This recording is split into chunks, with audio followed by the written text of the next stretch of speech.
Bonjour à tous et bienvenue dans Demain vous appartient, votre émission sur la série de TF1. Nous allons revenir sur une semaine riche en révélations. Le seul moment d'action de la semaine, c'est Thomas tentant de s'évader du commissariat en prenant un policier en otage. Mais Chloé arrive à temps pour le raisonner.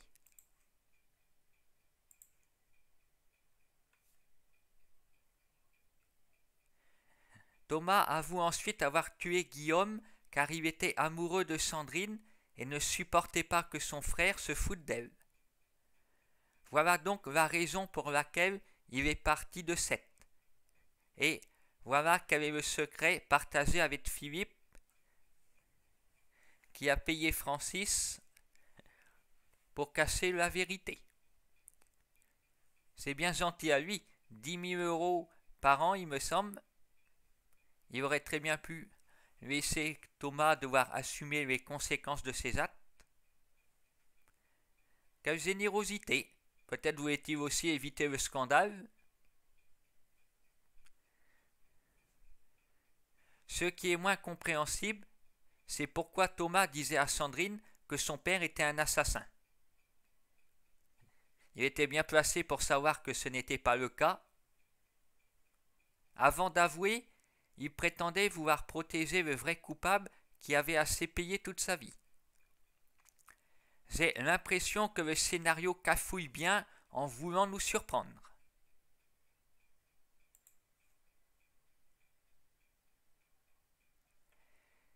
Deux frères aimant la même femme, un classique de la série, puisque c'est aussi le cas dans la famille Valorta. Ce qui se termine par un meurtre à chaque fois. Nous pouvons craindre qu'il arrive la même chose avec les sœurs Daunier.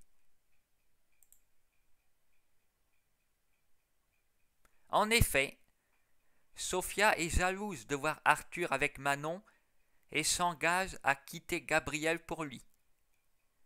Mais Manon s'est réellement attachée à Arthur en jouant la comédie avec lui. Qui choisira Arthur finalement? Que se passera-t-il la semaine prochaine entre les deux sœurs? Les rapports se sont plus tendus que d'habitude pour cette histoire sentimentale.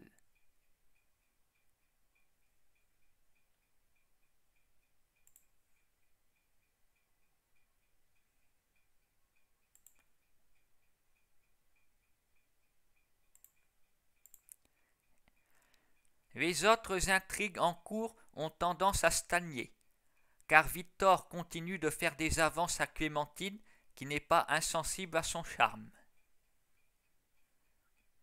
Il prévoit donc de tromper Lou.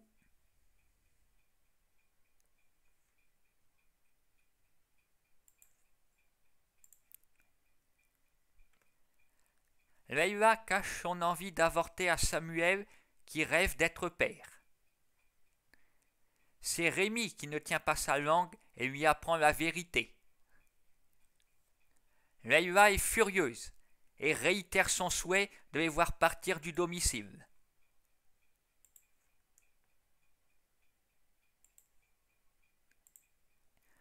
La nouveauté de la semaine, c'est le retour de Dylan, qui revient avec Jenny, sa petite amie. Christelle ne l'aime pas dès le départ. Elle ignore que le couple inséparable et démonstratif envisage de se marier dans 2 semaines. Je ris d'avance en pensant à sa réaction lorsqu'elle l'apprendra.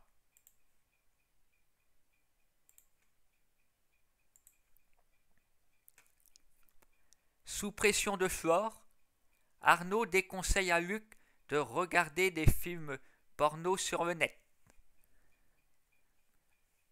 Flore insiste, pas seulement au travail, mais dans la vie en général.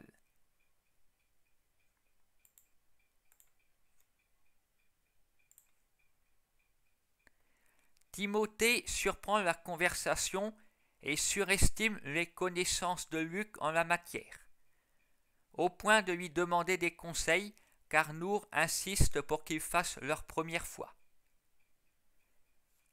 Une situation déjà vue par le passé lorsqu'il interrogeait son père, mais exploitée à nouveau avec le personnage attachant de Timothée, qui nous fait bien rire à chaque fois.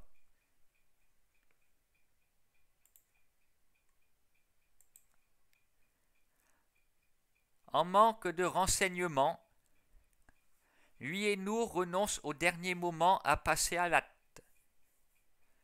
Ce ne sera que partie remise, car Nour avait décidé à la rentrée dernière de faire l'amour. Il ne lui reste plus que 2 semaines pour atteindre son objectif. Betty a le même délai pour chanter en duo avec Vianney. Seule Judith a réalisé son rêve de partir aux États-Unis. Que va-t-il se passer d'ici 2 semaines? Nour va-t-elle réussir? Betty fera-t-elle son duo avec Vianney? Peut-être lors du mariage de Dylan? Cela ferait une super animation?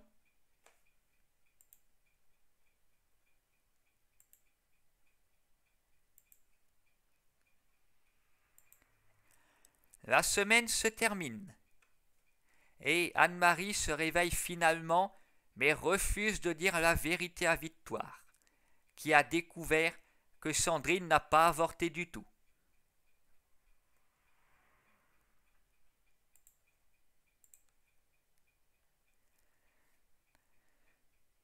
Cette dernière souffre de ses mensonges et se confie à sa meilleure amie, Victoire et sa fille.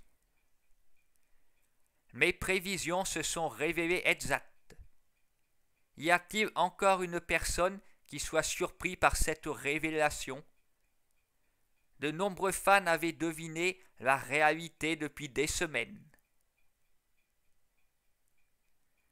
Sandrine en parle à Morgane, puis à Chloé. Par contre, elle semble incapable de dire à Victoire et supplie sa mère de le faire à sa place. Mon conseil à Sandrine: tu vois que Victoire n'est pas dupe de tes mensonges et en souffre. Dis-lui tout, cela te soulagera. Même si cela va changer quelque chose pour Victoire, qui prétend que Sandrine est sa sœur et le restera toujours. En apprenant qu'elle est en réalité sa mère, ce sera un petit peu difficile de toujours la considérer comme sa sœur, même si c'est le statu quo depuis des années.